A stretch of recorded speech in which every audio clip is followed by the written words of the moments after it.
Your rheumatoid arthritis is controlled. At least that's what the blood work says. So why are you still so exhausted? You're doing everything your doctor told you to, and your joints aren't as swollen or tender. The stiffness in the morning does feel better, but the exhaustion, that hasn't budged. And nobody has explained why. I'm Dr. Neha, a rheumatologist. Let's talk about why and what to do about it. Let me start with a number, and once you hear this, everything makes more sense. 80% of people with rheumatoid arthritis have significant fatigue. That's not just a few people here and there, 80%. And most of them say it's as big a burden for them as having all this pain. It's not a side effect, it's not a bad week. It's a core feature of this disease. Should we rename this condition as rheumatoid arthritis fatigue? That I don't know. But it's a real problem. The important part that almost never comes up. And honestly, in a 15-minute doctor appointment, there's just not enough time to get into it. What you need to know is that controlling inflammation doesn't fully fix fatigue. There are a lot of studies out there showing that even when rheumatoid arthritis is controlled in the joints, you feel much better, you're able to do more things.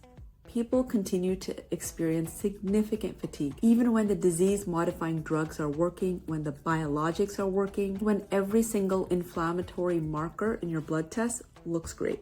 Which means that if you're sitting there thinking, my doctor says I'm doing well, so why do I feel this way? You're not imagining it. And you're not failing your treatment.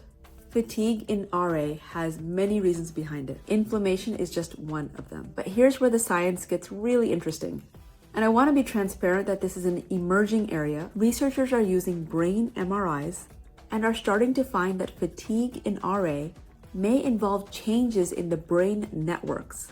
What does this mean? There may be differences in the way that the nervous system processes and regulates energy if you have RA.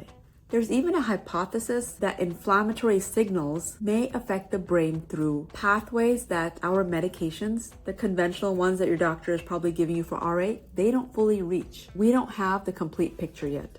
But what this research is pointing towards is that fatigue in RA is a multi-system problem. Inflammation is one part, the brain and nervous system may be another. And that matters a lot because we need to know how to address the rest of it. And what can take care of that is not really what most people expect. This first thing on the list that I'm going to tell you is going to feel like the complete opposite of what you want to hear right now. But before we get there, one important thing about your medication. Your disease-modifying drugs, your biologics, your JAK inhibitors, they are doing something irreplaceable. They're protecting your joints from permanent damage, which we definitely don't want to see because we don't know how to reverse it. They are controlling the inflammatory process, but in this case, we do need to target the reason for fatigue that medication alone is not reaching. So what are those reasons? 3 of them. Remember I said you don't want to hear this one? It's because it is deconditioning. This is the most undertreated thing I see in my patients. Here's the cycle. You're exhausted because this condition causes that. So you rest, and you're resting, so you're moving less. You move less, so your body deconditions.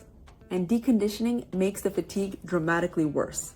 You end up more tired from doing less, not because you're actually weak, but your body has now adapted to doing less overall, and that's compounding the problem. And I know that moving more when you're exhausted is the last thing you want to hear. So let me tell you about the research rather than just my opinion. There was a randomized controlled trial, 87 people.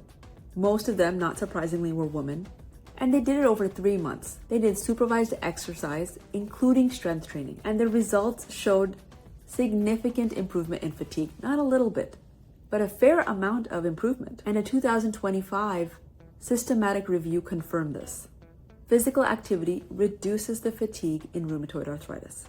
But what does this look like practically? It doesn't mean you have to go run a 10K or even a 5K. You don't necessarily have to go to the gym or even push through a flare.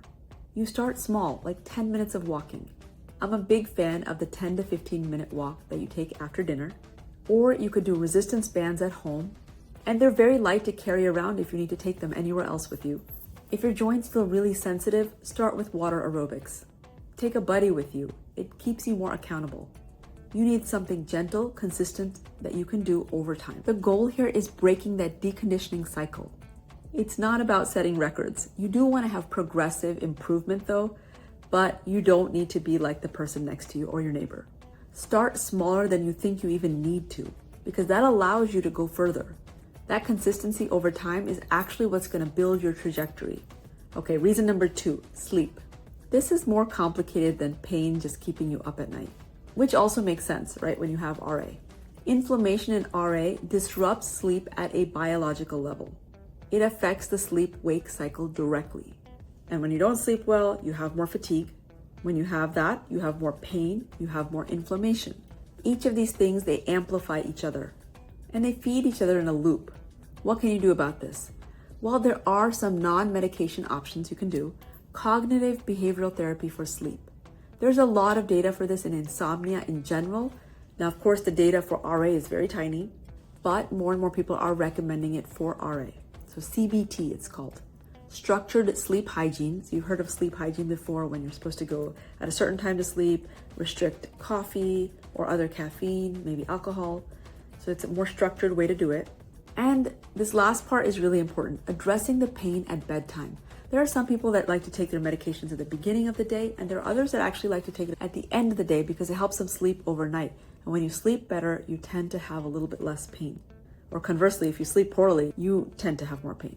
So try taking something at nighttime if you need to, as opposed to daytime, or maybe you might need it at both times. It's a good time to ask your doctor about it so that you can get through with a good night of sleep. Because if you're doing a good job in treating your RA with medications, but you're not treating your sleep, you're leaving one of the biggest reasons for fatigue completely unaddressed. Okay, reason number 3, chronic stress and how your nervous system feels. Chronic illness like RA is chronically stressful. You don't know when you're going to have a flare sometimes, and that can itself be a stressful point. And that stress keeps your nervous system in this low-grade activation, which in itself is exhausting. That same MRI research that I mentioned before found that both exercise and cognitive behavioral therapy, CBT, reduce the fatigue in RA by modulating the brain network activity. We don't really understand how this all works yet, but it looks like it improves things. That signal is real. Remember, this is not stress management instead of a rheumatologist and your medications. It's more that it's addition to it. It's just recognizing that your nervous system has a role in fatigue management. Now here's what ties these 3 things together and why it changes how you think about RA. Deconditioning, sleep, nervous system load, these 3 share something critical in common. They're all operating on pathways that your medication, your anti-inflammatory meds, they're not reaching. Your medication is doing its own job with the joints, the tendons, the ligaments. It's helping those. But fatigue in RA is not a single system problem. I wish it was that easy. And some of the medications, they do help the fatigue a little bit, so I'm not going to say they don't at all. But it's not always enough. What I see in practice is when patients start addressing all of these things together, there's a real improvement, a shift in how they're feeling overall. I could keep saying that your labs look great. I don't see any inflammation in your joints. It's not obvious. Your x-rays look wonderful. But at the same time, if you don't feel good because these other things are not being addressed, we're not achieving that goal remission that we really want. Because the way I look at it is when you have RA, you should not be defined by it. It's something that has to be taken care of in your life, unfortunately, but you should be able to live a regular life or as close to it as possible. There's usually room for some improvement. This is the conversation that needs more than 15 minutes that you get at a doctor's visit. And this intersection, clinical medicine plus integrative improvements that can be done, is exactly what I like to talk about. If you want to hear more about how to exercise during a flare, how chronic stress drives inflammation, what the research says about sleep and autoimmune disease, that's what I like to talk about. I'm Dr. Neha with Plant Forward MD. I'll see you next time.